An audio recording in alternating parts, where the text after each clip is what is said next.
살아계신 예수님의 이름으로 기도옵나이다. 아멘. 오늘 말씀의 제목은 그럼에도 불구하고 라는 말씀의 제목으로 우리 이사야서의 말씀을 함께 나누기를 원합니다. 오늘 감사절이죠. 감사절은 주님의 은혜를 기억하는 날입니다. 기억하여 주님 앞에 감사로 영광을 올려드리는 날입니다. 돌아보면 모든 것들이 주님의 은혜임을 고백하게 됩니다. 그래서 오늘은 우리가 한 목소리로 우리가 함께 감사를 고백할 텐데요. 저를 따라서 해주시길 바랍니다. 주님 한 해 동안 지켜주셔서 감사합니다.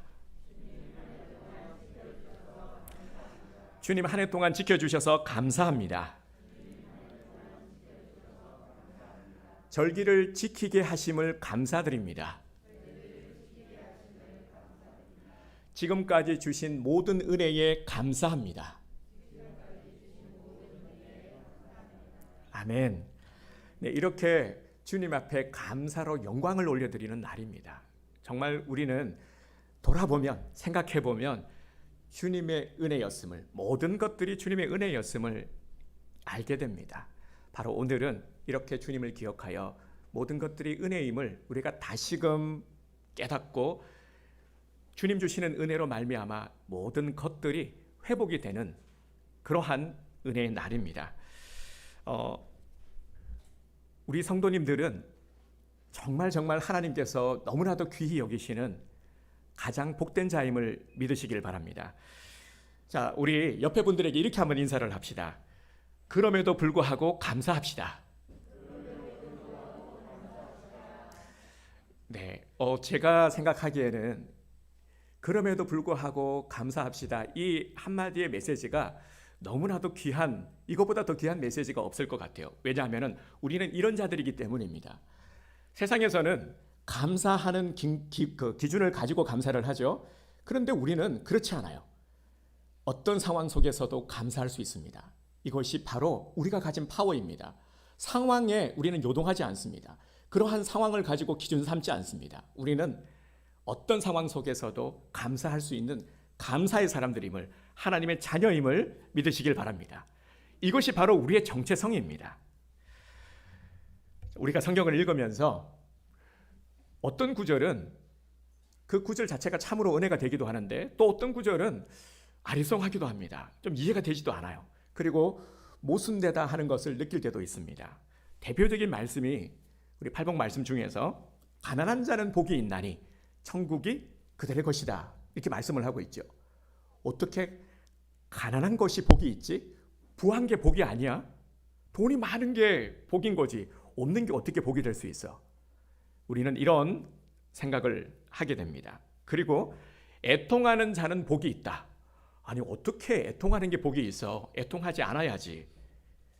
고난이 내게 유익이다. 어떻게 고난이 유익이야? 그렇죠? 로마서 5장 20절에 보면 죄가 더한 곳에 은혜가 더욱 넘쳤나니. 참으로 이해하기 힘들죠. 여러분들은 이런 말씀을 볼 때 어떤 생각이 드십니까? 아마도 어떤 분들은 불편해하시는 분들도 계실 겁니다. 상식적으로 생각을 했을 때 도저히 납득이 되지 않기 때문입니다. 그런데 오늘 본문에 보면, 오늘 본문 안에도 이런 모순된 말씀이 나옵니다. 1절 중반절부터의 말씀을 보면 가난한 자에게 아름다운 소식을 전하게 하려 하심이라. 아멘. 이렇게 말씀을 하고 있죠. 가난한 자에게 아름다운 소식을 전하게 하려 하심이라. 왜 가난한 자들에게만 아름다운 소식을 전해야 하는 걸까요? 그러면 부자들은 아름다운 소식을 듣지 말아야 될 이유라도 있는 걸까요? 이것은 마치 부자들이나 평범한 자들, 이들을 소외시키는 말처럼 들립니다. 우리 성도님들은 어떻습니까? 이 구절을 듣는 순간 어떤 마음이 들었습니까? 조금 기분이 나쁘지 않습니까? 기분이 나쁘셔야 되는데. 그런데 가난한 자의 입장에서 생각을 해봐도요, 기분이 좋지 않은 것은 매 한 가지입니다. 왜냐하면 남들에게조차 가난한 자로 취급이 되는 것 또한 그리 유쾌한 일은 아니기 때문이죠. 그러면 여기서 말하는 가난한 자는 누구이며 아름다운 소식은 어떤 소식일까요? 오늘 본문에서 이 가난이라는 단어의 원문의 뜻을 살펴보면은 공고함, 근심, 마음의 상함, 이런 뜻입니다. 그러니까 자신의 문제를 스스로 해결할 수 없는 자를 의미합니다. 이것이 가난한 자입니다. 스스로 문제 해결을 할 능력이 없는 영적 거지 혹은 영적 파산의 상태에 이른 자를 말하는 것입니다. 그렇다면 이들에게 들려온 아름다운 소식이란 어떤 소식일까요? 이것은 스스로 문제 해결을 할 수 없는 자를 대신하여 해결할 수 있는 자를 보내주신다 하는 약속입니다. 가난의 상태는 영적 에너지가 고갈된 상태이기 때문에 이런 상태에서는 아무것도 스스로 할 수가 없습니다. 그래서 말씀의 표현대로 이 잿더미에 앉아 있을 수밖에 없는 것이죠. 순간순간 쌓여가는 근심과 걱정, 이것들을 도저히 스스로는 감당할 수가 없습니다. 그래서 마음이 병들어서 가난하게 되고 육신이 병들어서 가난하게 되고 영혼도 지쳐서 가난할 수밖에 없는 것입니다. 성경에 보면 이 가난을 혹독하게 경험했던 사람이 있습니다. 그 사람이 누구냐면은 바로 사도 바울이었습니다. 바울이 뭐라고 고백을 했냐면요, 로마서 7장 24절에서 이렇게 고백을 했습니다. 오호라, 나는 공고한 사람이로다. 이 사망의 몸에서 누가 나를 건져내랴. 아멘. 자신의 영과 육의 가난을 호소했습니다. 자신을 이런 가난의 상태에서 탈출시킬 자가 절실히 필요했기 때문입니다. 그래서 이를 해결하기 위해서 누가 오셨습니까? 바로 예수 그리스도가 이 땅에 오셨습니다. 예수님은 가난한 자에게 아름다운 소식을 가지고 오셨습니다. 예수님은 가난한 자의 모든 짐을 대신 지시기 위해서 우리 곁에 찾아오셨습니다. 그래서 예수님은 가난한 자들에게 아름다운 소식이요, 희망의 소식이요, 생명을 살리는 소식입니다. 너무너무 반가운 소식이죠. 예수님의 오심은 우리들에게 너무나 반가운 소식이 아닐 수가 없습니다. 그래서 굿뉴스라고 하는 겁니다. 좋은 소식, 반가운 소식. 이 소식이 무엇입니까? 바로 복음입니다. 복음은 바로 이러한 영적 가난에 있는 상태, 억압된 우리들을 자유케 하고 우리를 부하게 하시려는 하나님의 은혜입니다. 3절을 함께 보도록 하겠습니다. 오늘 본문 61장 3절 말씀. 무릇 시온에서 슬퍼하는 자에게 화관을 주어 그 죄를 대신하며 기쁨의 기름으로 그 슬픔을 대신하며 찬송의 옷으로 그 근심을 대신하시고 그들이 의의 나무 곧 여호와께서 심으신 그 영광을 나타낼 자라 일컬음을 받게 하려 하심이라. 아멘. 3절에서 분명히 말씀을 하고 있죠. 예수님은 죄를 대신 지시고 내게 화관을 씌워주셨습니다. 죄는 티끌, 먼지, 이게 죄죠. 그리고 화관은 머리에 쓰는 화려한 장식구, 왕관 같은 것들이죠. 그래서 예수님은 죄를 대신 자신이 쓰시고 내게 화관을 씌워주셨습니다. 그리고 예수님은 슬픔을 대신 지시고 기쁨의 기름을 내게 부어주셨습니다. 또 예수님은 근심을 대신 지시고 찬송의 옷을 내게 입혀주셨습니다. 우리는 이러한 은혜를 입은 자들입니다. 이 3절의 말씀이 찬양의 가사이죠. 우리 내 손을 주께 높이 듭니다. 우리 주보 간지에도 악보를 실어놨는데요. 우리 함께 불러볼까요? 내 손을 주께 높이 듭니다. 내 찬양 받으실 주님, 내 마음을 주께 활짝 엽니다. 내 찬양 받으실 주님, 슬픔 대신 희락을 죄 대신 화관을 근심 대신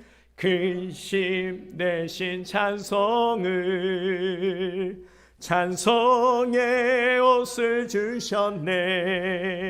아멘. 아멘. 예수님은 은혜의 해이시여 치유하는 광선이십니다. 예수님을 통해서 우리는 해결받지 못할 문제가 없고요.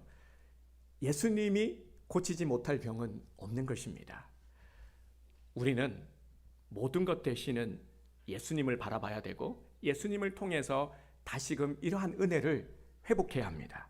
추수감사절은 바로 이러한 날입니다. 이러한 하나님의 은혜, 예수님께서 주시는 은혜를 다시금 회복하는 날입니다. 우리 성도님들 모두가 다 은혜의 해이시여 치유하는 광선이신 예수님을 통해서 모두가 다 치유함을 얻게 되고 모든 구속, 모든 억압으로부터 자유케 되는 은혜의 역사가 일어나기를 주님의 이름으로 축복합니다. 우리가 진정 감사할 수 있기 위해서는 우리 안에 있는 닫힌 마음들이 열려야 되죠. 왜 마음이 닫힙니까?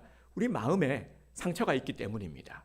상처라는 것은 왜 상처이냐면은 이 상한 마음은 이 상처로 인해서 자국이 남아있기 때문입니다. 상처는 자국을 내죠. 스크래치를 내고 자국이 남습니다. 치유가 된다고 해도 그 흔적이 남기 마련이죠. 그래서 상한 마음이 되는 것입니다. 상한 마음은 마음속 깊이 새겨진 병입니다. 그렇기 때문에 지금 내 마음이 상해 있다 하는 것은 내가 영적으로 가난하다, 영적 가난한 상태에 있다 하는 것입니다. 우리가 지금까지 많은 것들을 경험해 왔지만 마음의 상처는 염려와 근심 그리고 슬픔과 분노, 더 나아가서는 자신 속에 갇혀버리는 우울증, 이런 상한 마음, 이것들은 참으로 치유하기가 쉽지 않습니다. 우리가 세상 가운데서도 노력을 하죠. 아무리 유명한 이름난 명의라고 할지라도 이것을 완전히 치유하는 것은 불가능합니다. 아무리 노력을 한다고 해도요, 세상의 위로와 치유는 한계가 있습니다. 치료를 받아도 다시 재발하기 때문입니다. 결국 마음의 상처는 육신의 질병으로 나타나게 되고 몸까지 아픔을 우리가 느낍니다. 우리 그런 말들 있지 않습니까? 통계도 나와 있듯이요. 대부분 육신의 병은 마음에서 기인하는 것이다. 마음의 병을 얻게 되면 육신도 아프기 마련입니다. 그래서 우리는 이 상한 마음을 치유해야 합니다. 이것을 해결해야 감사의 마음이 열리기 때문이죠. 감사하는 삶을 살아갈 수 있기 때문입니다. 상한 마음의 상처를 완전히 치유할 수 있는 방법이 있습니다. 그 방법을 오늘 성경은 우리에게 분명히 말씀하고 있습니다. 그 방법이 무엇입니까? 누구를 통해서 우리의 상한 마음이 치유를 받을 수가 있습니까? 그분은 바로 예수 그리스도이십니다. 여러분 믿으십니까? 그래서 예수님이 말씀하셨죠. 이런 우리들을 주님께서 만지시기 위해서, 회복시키기 위해서 수고하고 무거운 모든 짐진 자들아 다 내게로 나오라 라고 말씀을 하셨습니다. 주님은 우리를 너무나도 잘 알고 계십니다. 우리를 지으신 분이시기 때문에요. 그래서 우리가 삶을 어떻게 살아가고 있는지를 너무나도 잘 알고 계십니다. 이 인생의 무거운 짐, 그리고 또한 여러 가지 관계 가운데 그리고 일을 하며 삶을 살아가면서 우리가 지게 되는 많은 무거운 짐들, 우리가 안고 있는 부담들, 그리고 마음의 스크래치, 이 상처, 이런 상한 마음들을 안고 힘겹게 살아가고 있는 우리들의 모습을 아시기 때문에 주님께서는 친히 말씀하신 것입니다. 수고하고 무거운 짐진 자들아 다 내게로 나오라 그랬어요. 다 조건 없이. 이런 무거운 짐을 지고 있는 자들은 조건 없이 다 나오라. 여기에 어떤 조건도 없지 않습니까? 우리를 부르셨습니다. 그래서 우리들은 주님 앞에 나와왔죠. 오늘 감사절을 맞아서 주님 앞에 이렇게 나온 우리 성도님들은 하나님의 이러한 은혜를, 하나님의 복을 누리기에 충분한 자격이 있으신 분들입니다. 그래서 주님의 이름으로 축복합니다. 여기에서요, 이 자격을 갖춘 것만으로는 안 됩니다. 이제 우리가 자격을 갖추었으니까, 내가 자격이 있는 자라는 것을 알았으니까 이제 하나님의 은혜의 복을 누려야 되겠죠. 그래서 오늘 우리에게 이 말씀을 주님께서는 들려주고 계시는 겁니다. 예수님은 우리를 치유하시고자 하는 분명한 의지를 가지고 계십니다. 우리를 사랑하신다라는 증거가 무엇이냐면요, 주님께서 말씀하신 바, 이 모든 것들을 통해서 우리가 알 수 있는 것은 주님은 의지를 가지고 우리를 치유하시고 우리에게 복 주시고자 하신다라는 것이죠. 그 이유는 단 한 가지예요. 우리를 사랑하시기 때문에, 우리가 자녀들이기 때문에. 우리 부모가 자녀들을 사랑함에 있어서 어떤 조건을 달지 않습니까? 마찬가지로 우리 자녀들이 아무리 말을 안 들어도, 아무리 말썽을 부려도, 사고를 쳐도 한 가지 이유 때문이에요. 사랑하기 때문에.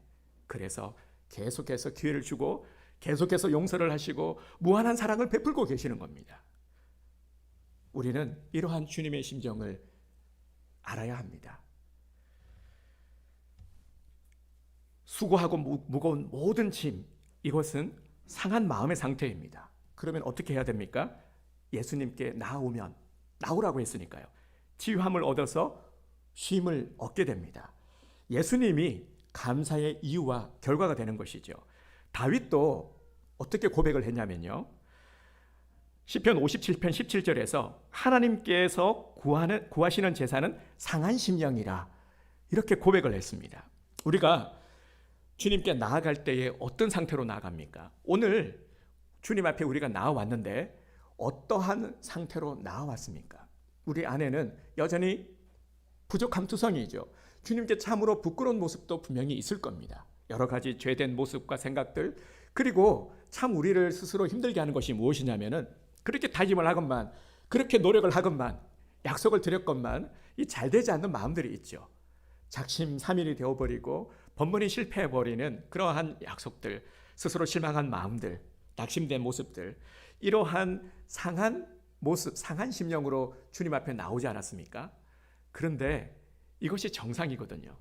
이러한 우리들이 이제 주님 은혜 안에서, 주님 품 안에서 다시금 회복이 되어지기 때문입니다. 그 은혜를 우리가 누릴 수 있기 때문에 오늘 추수감사절은 이러한 회복의 은혜, 다시 새롭게 세워지는 은혜가 임하게 될 줄 믿습니다. 우리는 언제든지 예수님께 나아와서 우리의 상한 마음을 내어 보이고, 그리고 또한 진실되이 우리가 맡긴다라는 것, 우리가 주님께 맡긴다라는 것, 그리고 무거운 짐을 덜어놓을 수 있는 방법이 무엇이냐면요, 주님 앞에 아뢰는 겁니다. 나와서 우리의 입술을 통해서 아뢰는 거예요. 내가 이러한 짐을 지고 있습니다. 내가 이러한 아픔이 있습니다. 아뢰어야 되는 것이죠. 그래야 짐이 덜어지게 되는 것입니다. 그러면 어떤 일이 일어나느냐? 주님께서 우리를 치유하시고 건강한 마음을 주시고 건강한 삶으로 회복시켜 주시는 겁니다. 그래서 나오는 것이죠. 예수님께 나와야 답을 얻기 때문입니다. 이제 나를 둘러싼 모든 결박에서 자유하시기를 바랍니다. 우리 말씀에서 가난한 자와 함께 포로된 자와 갇힌 자, 가난, 포로, 갇힌 자, 이 모든 것이 다 스스로 아무것도 할 수 없는 결박된 상태, 포로된 상태를 의미하는 것입니다.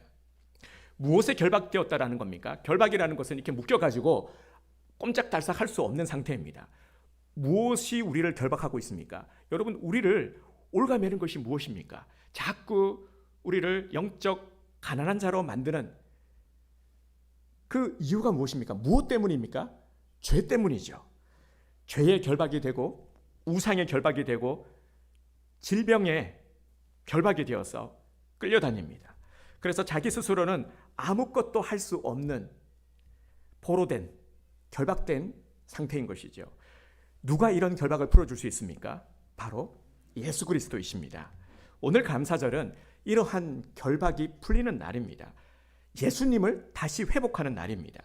오늘 요절 말씀이죠. 우리 함께 이 말씀을 선포하도록 하겠습니다. 주보에 우리 요절 말씀을 봐주시기 바랍니다. 우리 함께 한 목소리로 선포하도록 하겠습니다. 그러므로 이제 그리스도 예수 안에 있는 자에게는 결코 정죄함이 없나니 이는 그리스도 예수 안에 있는 생명의 성령의 법이 죄와 사망의 법에서 나를 해방하였음이니라. 아멘. 아멘. 그리스도 예수 안에 있는 생명의 성령의 법이 죄와 사망의 법에서 나를 해방하였다. 주님께서는 말씀하셨습니다. 이 말씀 꼭 암송하시길 바랍니다. 그래서 죄가 나를 올가매려고 하고 세상이 자꾸 나를 움츠러들게 만들 때마다 선포하시길 바랍니다. 우리는 우리는 이미 이러한 모든 결박됨을 이길 수 있는, 죄를 이길 수 있는 권세를 부여받았습니다. 그래서 예수 그리스도의 이름으로 선포하고요. 그리고 이런 요절들을 보고 선포하셔도 상관없습니다. 그런데 외우면 더 좋겠죠. 외우셔가지고 기도할 때마다 자꾸 선포하시길 바랍니다. 그러면 하나님께서 주시는 놀라운 능력이 나에게 임함을, 내 마음이 담대해짐을, 그리고 모든 슬픔, 그리고 나를 참으로 힘들게 만드는 것으로부터 내가 이길 수 있는 힘이 내게 생긴다 하는 것을 우리가 경험하게 될 것입니다. 이렇게 우리는 예수님을 통해서 힘을 공급받아야 됩니다. 영적 가난의 상태에서 벗어날 수 있는 유일한 방법은 예수 그리스도다. 예수님을 통해서 예수님이 부어주시는 위로와 힘을 공급받아야 된다. 그래야 우리가 새 힘이 생기고 이 만만치 않은 세상을 충분히 넉넉히 이겨낼 수 있다, 승리할 수 있다 하는 것이죠. 우리가 인정해야 될 것은 모두가 다 가난한 자입니다. 영적 가난의 상태를 벗어날 수 없는 자라는 것을 알아야 됩니다. 그렇기 때문에 우리에게는 지속적인 공급이 필요합니다. 우리에게 절실히 공급되어야 할 것은 바로 하나님의 위로와 격려입니다. 하나님의 위로는 우리를 다시 가난한 자로 만들지 않습니다. 오늘 이 위로를 힘입어 새 힘을 얻고 살만한 인생으로 다시 일어서게 되기를 주님의 이름으로 축복합니다. 그런데 문제는 우리는 가난하지만 가난하지 않는 척 살아가고 있다는 것이죠. 이 가난함의 상태를 스스로 인정하지 않으려고 합니다. 그래서 아프지만 아프지 않은 척 하면서 살아갑니다. 감사하고 있지 못하지만, 감사의 문이 닫혀 있지만 감사한 척 살아갑니다. 그러다 보면 점점 더 영적 에너지가 고갈되어 감을 느낍니다. 그래서 어떤 일이 벌어집니까? 사람들을 만나는 것도 언제부턴가 너무 피곤하고 힘든 일이 되어버립니다. 싫어지게 되고요. 자꾸만 감정적인 대립이 생깁니다. 가만히 있으면 화가 나고, 가만히 있으면 누군가가 몹시 미워지고 못마땅하고, 그냥 모든 것들이 다 마음에 들지 않습니다. 마음이 괜히 불편해요. 그러다가 또 어떤 일이 생깁니까? 염려하게 되고 불안해지는 겁니다. 마음의 갈피를 잡지 못하고 늘 불안함을 안고 살아가게 됩니다. 이런 가난의 상태가 더 이상 우리에게는 지속되어서는 안 됩니다. 그래서 우리는 어떻게 해야 됩니까? 완전히 치유해야 되죠. 치유되지 않고 남아서 우리의 발목을 잡도록 놔둬서는 안 됩니다. 어떻게 해결해야 됩니까? 지금까지처럼 세상을 의지하는 마음을 먼저 우리는 내려놔야 합니다. 정답은 알고 있죠. 예수님을 의지해야 되는데 예수님을 의지하지 못하도록 하는 나의 습관, 그동안의 습관들을 우리는 내려놔야 합니다. 그래서 세상의 방법으로 이것들을 해결하려고 하고 그동안 이를 해소했던 나의 습관들을 완전히 우리는 벗어버려야 됩니다. 세상의 방법은, 세상이 주는 즐거움은 오래 가지도 못하고요. 그리고 상처를 더 덧나게 하고 더 공허하게 만들고 우리를 더 분노하게 만듭니다. 우리는 성경이 가르치고 있는 바와 같이 예수 그리스도를 통해서 이를 해결해야 합니다. 오직 예수님만이 나를 살리는 아름다운 소식, 기쁜 소식임을 믿으시기 바랍니다. 예수 그리스도의 이름으로 우리는 선포해야 됩니다. 그래서 우리가 삶 속에서 여러 가지 많은 어려움들이 있을 때에, 다시 영적 가난뱅이로 우리를 만들려고 할 때, 그렇게 되려고 할 때에 마음이 몹시 불편하거나 그리고 스스로 불안함 가운데 있을 때에 그때 어떻게 해야 되느냐? 바로 예수 그리스도의 이름을 선포하며 기도하시길 바랍니다. 예수 그리스도의 이름으로 명하노니 나를 불안하게 만드는 모든 악한 세력들은 떠나갈지어다. 아멘. 이렇게 기도를 하시는 겁니다. 예수 그리스도의 이름으로 명하노니 내 안의 시기, 미움, 다툼, 질투, 거짓말, 이런 모든 부정적인 생각, 마음들은 떠나갈지어다. 아멘. 이렇게 선포하시길 바랍니다. 예수 그리스도의 이름으로 선포하고 예수 그리스도의 이름으로 기도하면은 예수님께서는 우리에게 은혜를 내려주십니다. 말씀하셨으니까요. 예수님께서 이런 모든 무거운 짐들, 그리고 또 우리를 영적 가난뱅이로 만들려고 하는 이런 모든 것들을 지켜주시고 보호해주시고 대신 싸워주시겠다 말씀하셨기 때문에 주님은 반드시 믿음으로 구하는 자를 외면치 아니하십니다. 우리는 이러한 습관을 지금부터 들여야 됩니다. 그래야 상한 마음을 우리가 치유하고 다스리고 감사하며 살아갈 수가 있는 겁니다. 그럼에도 불구하고 감사할 수 있는 상태에 이르는 것입니다. 그럼에도 불구하고 감사하는 것은 우리들이 가지는 대단한 우리들의 능력인 거죠. 특권인 거죠. 우리들의 정체성인 것입니다. 그럼에도 불구하고 우리는 감사할 수 있어요. 바로 그러한 상태까지 우리가 이르러 가야 되는 것입니다. 이제 영적 가난의 상태를 벗어버립시다. 그래야 우리는 날마다 감사할 수가 있습니다. 우리 삶의 모습에서 우리가 기대하는 바가 있죠. 오늘 우리들 중에 누가 짜증내며, 누가 불평하며, 누가 원망하며, 누가 분의 마음을 가시지 못하며 살아가기를 원하겠습니까? 이런 분들은 아마 한 분도 안 계실 겁니다. 그런데도 우리가 이러한 상태를 벗어버리지 못하는 것, 아직도 내가 영적 가난의 상태를 벗어버리지 못했다라는 것이죠. 항상 신앙은 현재형입니다. 지금 나의 모습을 잘 점검하셔야 됩니다. 이전에는 괜찮고 이전에는 많은 은혜를 누렸지만 지금 내가 그렇지 못하다면 나는 지금 치유받아야 되는 것이죠. 그래서 오늘 이 감사절을 맞았어요. 주님께서는 이러한 정말 특별한 메시지를 우리에게 주시고 우리 모두를 회복시키시고 올해가 가기 전에 우리 모두를 감사의 사람으로 만들기를 원하십니다. 그러해야 우리가 내년에는 어떤 상황이 주어지더라도 지금까지보다 더 처절한 상황, 환경이 주어진다 할지라도 우리가 능히 모든 것들을 극복하고 이기고 승리할 수 있기 때문이죠. 주님께서 우리에게 요구하는 모습은 바로 이러한 모습입니다. 자, 오늘 그럼에도 불구하고 감사할 수 있는 우리 성도님들이 되시기를 바랍니다. 추수감사절은 가난한 우리를 부하게 하시려는 은혜의 절기입니다. 그럼에도 불구하고 감사하게 하시려는 은혜의 날입니다. 이제는 내가 나를 살려야 됩니다. 내가 나를 살리기 위해서 나를 더 사랑합시다.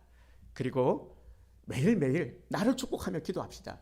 예수 그리스도의 이름으로 우리가 남을 축복하는 것, 가족도 축복하는 것도 중요하지만 나를 축복하는 것도 중요합니다. 그래서 우리 다시 한번 우리 나를 축복하면서 자, 손을 올려서요. 우리 머리에 나를 축복하는 겁니다. 자, 예수 그리스도의 이름으로 일어나라. 예수 그리스도의 이름으로 나는 할 수 있다. 예수 그리스도의 이름으로 나는 축복을 받을 수 있다. 나는 할 수 없지만 주님께서 나를 되게 하신다. 아멘. 이렇게 축복하시길 바랍니다. 연약해질 때마다 영적 가난뱅이가 되려고 할 때마다 나를 축복하시기를 바랍니다. 나는 하나님이 귀히 여기시는 사람입니다. 여러분 이 사실을 잊지 마시길 바랍니다. 아주 특별한 존재입니다. 하나님께서 귀히 여기는 자를 내 스스로 폄하하지 마시길 바랍니다. 내 스스로 보잘것없는 사람으로 만드시길 마시길 바랍니다. 하나님께서 나를 귀히 여기시는데 어찌 감히 내가 나를 연약한 자로 만들 수가 있겠습니까? 우리 찬양을 함께 부를 텐데요. 내 영적 가난에서 벗어나 감사를 회복하고 감사하는 삶을 살 수 있게 되기를 우리 간절히 사모하는 마음으로 그럼에도 불구하고 우리 이 은혜의 찬양을 함께